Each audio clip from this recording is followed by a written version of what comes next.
Mark chapter 5. They came to the other side of the sea, to the country of the Gadarenes. When he had come out of the boat, immediately a man with an unclean spirit met him out of the tombs. He lived in the tombs.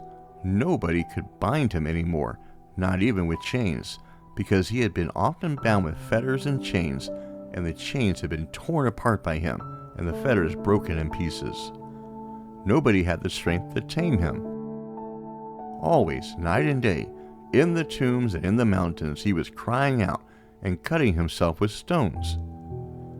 When he saw Jesus from afar, he ran and bowed down to him, and crying out with a loud voice, he said, "What have I to do with you, Jesus, you Son of the Most High God? I adjure you by God, don't torment me." For he said to him, "Come out of the man, you unclean spirit." He asked him, "What is your name?" He said to him, "My name is Legion, for we are many." He begged him much that he would not send them away out of the country. Now on the mountainside there was a great herd of pigs feeding. All the demons begged him, saying, "Send us into the pigs, that we may enter into them." At once Jesus gave them permission. The unclean spirits came out and entered into the pigs. The herd of about 2,000 rushed down the steep bank into the sea, and they were drowned in the sea. Those who fed the pigs fled, and they told it in the city and in the country. The people came to see what it was that had happened. They came to Jesus and saw him who had been possessed by demons sitting, clothed and in his right mind, even him who had the legion, and they were afraid. Those who saw it declared to them what happened to him who was possessed by demons and about the pigs. They began to beg him to depart from their region. As he was entering into the boat, he who had been possessed by demons begged him that he might be with him. He didn't allow him, but said to him, "Go to your house, to your friends, and tell them what great things the Lord has done for you, and how he had mercy on you." He went his way and began to proclaim in Decapolis how Jesus had done great things for him, and everyone marveled. When Jesus had crossed back over in the boat to the other side, a great multitude was gathered to him, and he was by the sea. Behold, one of the rulers of the synagogue, Jairus by name, came, and seeing him, he fell at his feet, and begged him much, saying, "My little daughter is at the point of death. Please come and lay your hands on her, that she may be made healthy and live." He went with him, and a great multitude followed him, and they pressed upon him on all sides.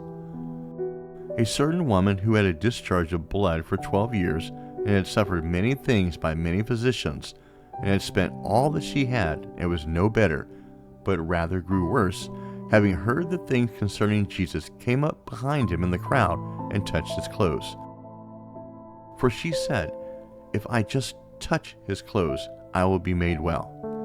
Immediately the flow of her blood was dried up, and she felt in her body that she was healed of her affliction.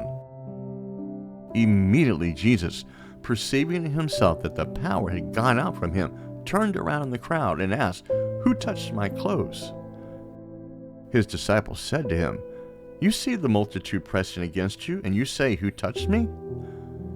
He looked around to see her who had done this thing.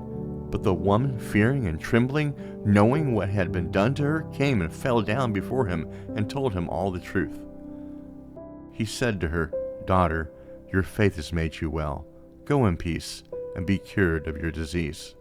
While he was still speaking, people came from the synagogue ruler's house, saying, "Your daughter is dead. Why bother the teacher anymore?"